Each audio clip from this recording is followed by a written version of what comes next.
Hey, it's me, NT, and welcome to my third in-depth walkthrough for the bosses of Hollow Knight, Silksong. Today we're looking at the final bosses of Act 1, Phantom and Last Judge, as well as the Great Conchflies. I'll show you where the boss is, how to prepare for it, and break down the techniques needed to defeat them. I like to start these sections with a nice look at the map, what bench to start from, and where the boss is. Unfortunately, you can't get the map to Phantom until Act 2, so we'll have to make do with this little diagram that I made. You'll make your way through Bilewater, then through the mist, and then go inside Exhaust Organ. Explore until you find this lovely bench by the huge picture window, and we'll pick it up from there. I recommend using the Reaper crest for this boss, because the slower strikes actually help with the rhythm for your attacks, and I also recommend using the tacks as your tool. You can get the tacks by bringing roach guts to the 2 NPCs in Sinner's Road.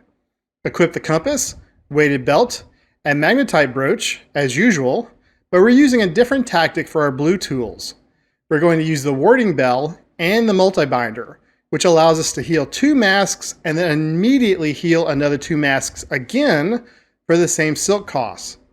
This way we have a chance of healing for an additional mask, and if Phantom hits us during the second heal, the warding bell will cancel the attack and deal a little bit of damage to her. Also at this point, I had gotten another spool of silk, bringing me up to 3. The fight with Phantom is all about rhythm and learning the timing of her attacks. She likes to add a little delay between the first part of an attack and the second, and since we'll be relying almost exclusively on pogo damage for this boss, you'll have to learn to attack during her attacks. Start by standing in the center of the room. Ignore the first jet of steam, avoid the second, and hit Phantom when she appears. In Phase 1, Phantom primarily attacks by throwing her pin, then chasing after it and catching it. She has 2 types of tosses. One is she'll jump in the air towards the center of the room and diagonally throw her pin at you. Anticipate this pin being able to hit anywhere in the room, and be ready to move out of the way. She'll also toss your pin horizontally along the floor, and once she catches up to it, she'll do a short lunge. The toss, combined with the lunge, can cover almost the whole floor, but it doesn't quite go the whole way if you want to risk a heal immediately when she tosses it. These 2 attacks dictate your positioning for the whole fight, which is as far to the other side of the room from Phantom as possible. Jump toward the pin as she tosses it, wait a second, then attack downwards to pogo off of Phantom as she reaches the pin. You can also pogo off the pin, so err on attacking early to bounce off the pin and avoid her dash, which deals contact damage. The main reason we're relying on pogo damage is Phantom's counter. If you attack her during this stance, your attack will be blocked, and she'll unleash a huge ground-based counter attack that deals 2 damage. If you're in the air when this happens, you can try dashing out of range or to a wall, but if you're on the floor, you're stuck, ergo the pogo attacks. Phantom can also do the same counter in the air, but since we're trying to stay near the floor and less pogoing, her mid-air counter is just a good opportunity to punish her when she drops to the floor. She also has a quick little attack where she'll stab 3 times along the ground, and if she whiffs, you'll have a short window where you can run and attack her, or better yet, pogo off her.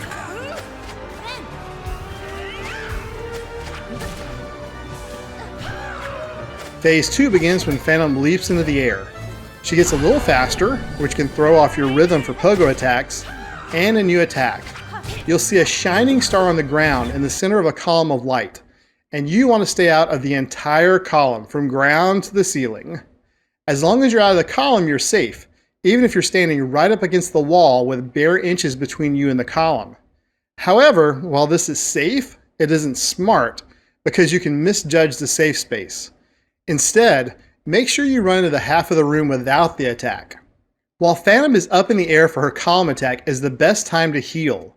If you don't need to heal, wait until she lands, dash attack into her, and then mid-air dash away. Phantom only has a brief delay after her attack lands, so don't get greedy.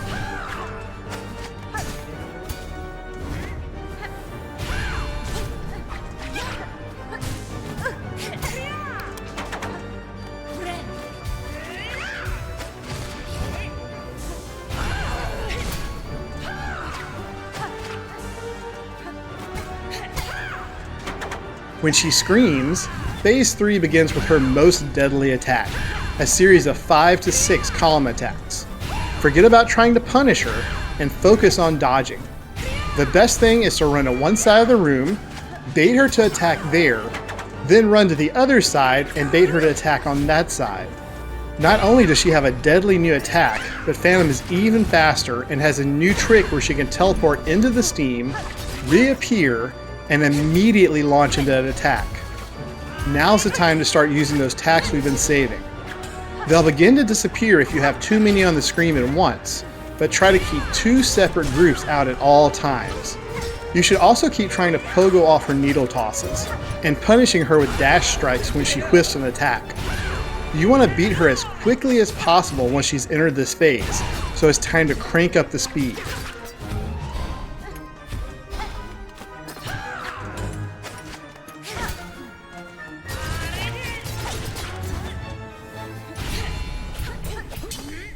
Don't forget to hit RB to parry here. It was a little anticlimactic beating Phantom because she landed on a patch of my pins, but a win's a win. Here's the location of Great Conchflies and the bench you'll start from. I didn't actually know about these bosses. I'm doing my playthrough mostly blind, or I would have put them in my previous video, but oh well. For this boss, you're going to want to use the Wanderer Crest, and I equipped the Flea Brew for my red tool. I thought Flea Brew would be good for the increased attack speed, but it wears off so fast I'm not sure it's actually useful, so just use whichever you prefer. I also equipped the Fractured Mask and the Multi-Binder with the Compass, Weighted Belt, and the Magnetite Brooch. This is another boss that feels more like a mid-boss. They really only have 2 attacks and not that much health. The only thing going for them is that they're fast, and there's 2 of them. The first attack is when they come out of the wall, charge straight across, and stick into the wall for a second before disappearing again. Dodge the dust trails that show where they'll appear from, and attack when they hit the wall. There's also a variation where one Conchfly will pop out and fly across the room before doing a charge attack, and is soon joined by the other Conchfly who uses either of their 2 attacks, but you still treat it the same as the double charge attack. The second attack is when a Conchfly will pop out, pause in the air for a second, and then spit a coral spike that will bounce 5 times. Keep up with its trajectory and avoid it. It's pretty easy to heal in this fight. Just wait until they whiff an attack and then heal. Even if you're as sloppy at dodging as I was, you shouldn't have any trouble defeating one of them, which ends combat.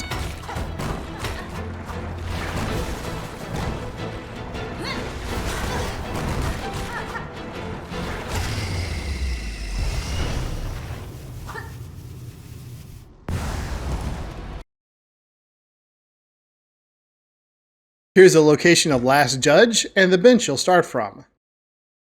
Now, just like the Conchflies, you're going to want to have the Wanderer Crest and whichever red tool you prefer. I didn't use any red tools to fight the Last Judge because your own needle is so effective and I wanted to focus on it. But do make sure you have the Magma Bell equipped, since it will reduce the damage of the boss's flame attacks while the bell is charged.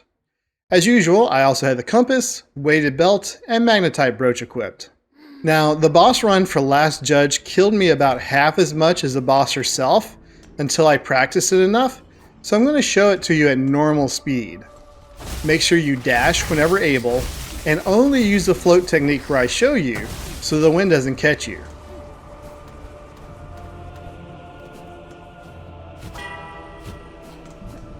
Here, you need to float under the enemy before it spawns and pogo off this bell. This pogo is easy to miss, but it helps that we're using the Wanderer Crest.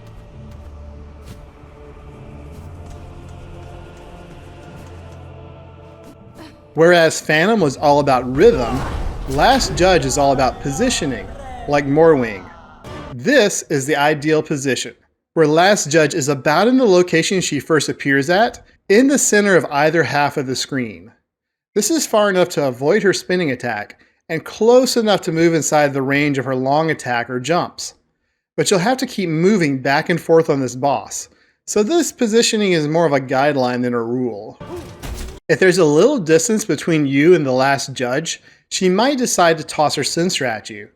She'll draw her arm back like this, toss the censer in an overhead arc, and then pull it back to her. The best thing to do is to hop towards her with a mid-height jump, hit her in the head, land, jump to avoid the censer, and attack her again.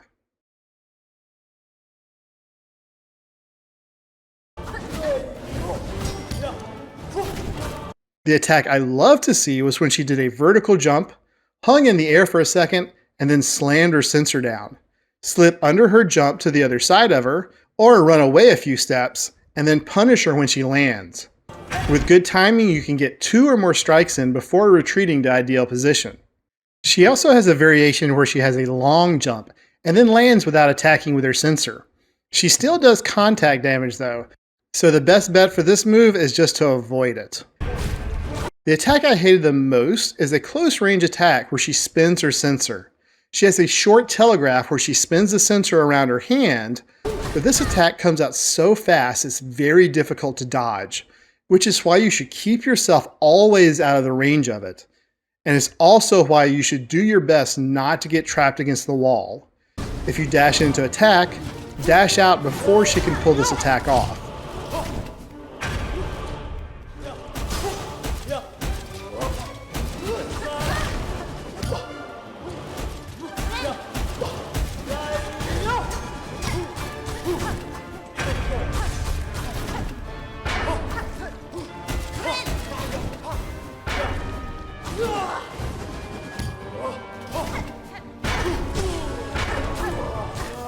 Phase 2 starts when she salutes. This is your cue to either run away and heal, or get up to 10 strikes in before she swings her censer around her hand and begins her next attack. Now all of the judge's attacks gain a fire effect, and she'll start with this new censer spin. She'll send out a series of smoke waves that fill the entire room and travel forward, which become fire waves after about a second. Slot yourself between the waves and wait for them to disappear. Her censer toss also gains a fire explosion at the end of the toss, but this isn't an issue as long as you stay away from the censer when it's on the ground and dodge like shown earlier. Much more troublesome is a new dash attack that causes pillars of fire to erupt from the ground along the path of the dash. If you're in ideal position, you can jump or pogo over her, then move out of the range of the fire. If you can't get far enough away, slot yourself between where the pillars of fire will appear, as shown by the smoke on the ground. Her jump attack now also fills the ground with fire, but a quick hop up in the air will avoid the attack. It doesn't seem like the fire itself does damage, unless you're hit by the attack wave that spreads across the ground. Be sure to nail her during your jump and when you land.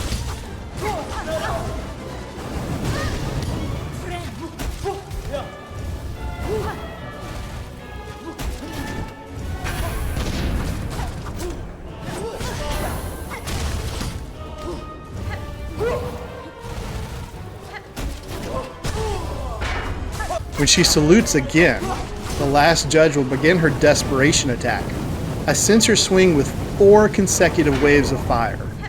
Slightly adjust your position to the left or right to dodge them, and if you make it through, you'll be rewarded with a boss doubling over to catch her breath. You'll have an opportunity to hit her about 3 times, but don't get greedy like I did. After the desperation attack, the fight is almost over. Keep at it, and soon you'll have beaten every boss in Act 1. I hope this video helped you out, or at least gave you an interesting look at some of the bosses. We're moving into Act 2 in the Citadel now, and I get the feeling the game isn't going to get any easier. If you'd like to see my in-depth walkthroughs for the next set of bosses, would you please subscribe and turn notifications on? And if you found this video super helpful and you want to support me, there's a Ko-Fi link in the description. Anyway, that's it for me this evening. I hope you're enjoying Silksong, and bye!